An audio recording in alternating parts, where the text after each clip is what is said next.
So welcome back to the channel and welcome to everyone's favorite collaboration that is the Oso Inspired Challenge, which happens on the 20th of every month. And it's run by our friend, Call Me Crafty Al. And you can always find a playlist for the entire collaboration in the description box below. And whoever we're showcasing, you can also find a link to those projects. So without further ado, let me just show you the card that inspired me today. And this is from our friend Lauren Taylor Made. Info for her is down below, of course. And what I really liked about this is it had kind of a fun background, but then with just sort of a single larger focal piece. And I always find that like using up some of the larger pieces of ephemera sometimes in our collections is a little bit more tricky. So I thought we would do that. And I use it as an excuse to break out a stencil I hadn't used before that has this really neat wonky lines on it. um, I did use just a distress spray on this, so I don't know if it reads well on camera, but in real life there's some subtle variation, which is kind of nice. I also did another one that didn't work out quite so well. Here you can see if you overspray, it basically just oozes out underneath the stencil, which isn't necessarily a bad thing. Like this would be a really good start to a masterboard, which might be what I'm going to do with it. Because you could just keep layering on top of this, and if you put like a collage piece over this lower corner, you don't really notice it.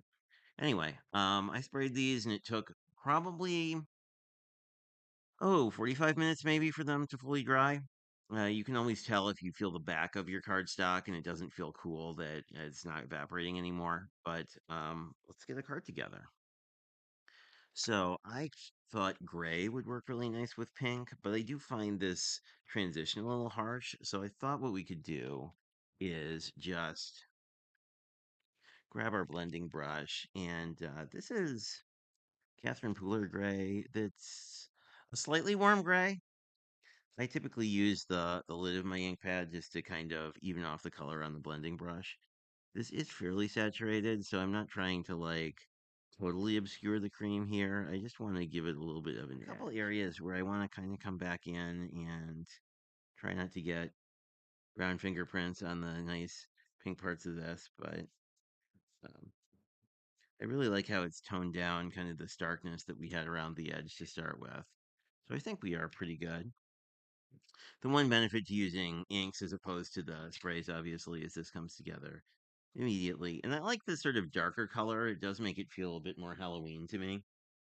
So I'm just going to lay this down.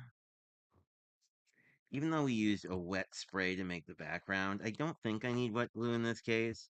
But if you have a bunch of warping with your paper, you can see the one that we oversprayed has a lot more warping in it. Um, Feel free to use wet glue because that is also works quite nicely. I think this should work for us today. So we have our base layer down, and then I kind of like the original had the die cut quite centered, and the sentiment I stamped out was from the new Halloween countdown from Spellbinders. I was thinking about um, putting this on a gray layer, but I think because we got rid of so much of the cream in the background, like this actually pops quite a bit, and I like that. So if we did the original layout, we kind of put it like that, and I think that works quite nicely. So let's do that. Put down the sentiment first. I think it'll be nice to just pop up our pumpkin a little bit on some foam tape. Oop,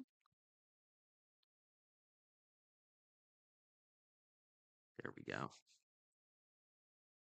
Then we can just sort of sit our pumpkin here.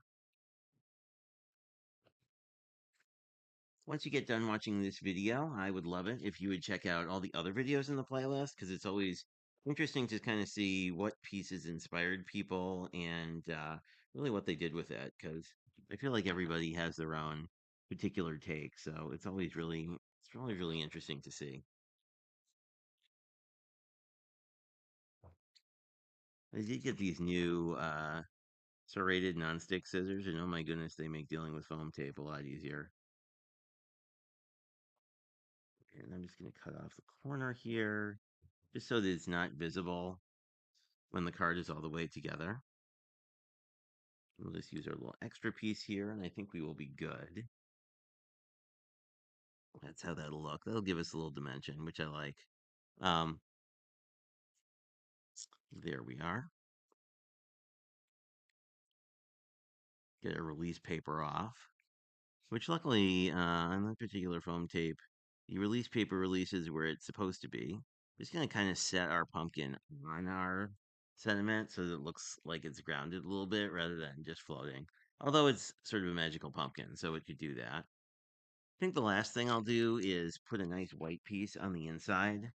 I tend to do that with all these colored card bases just because it makes it easier to write on, but also I like the overall look when we're done. So I will just get that in there,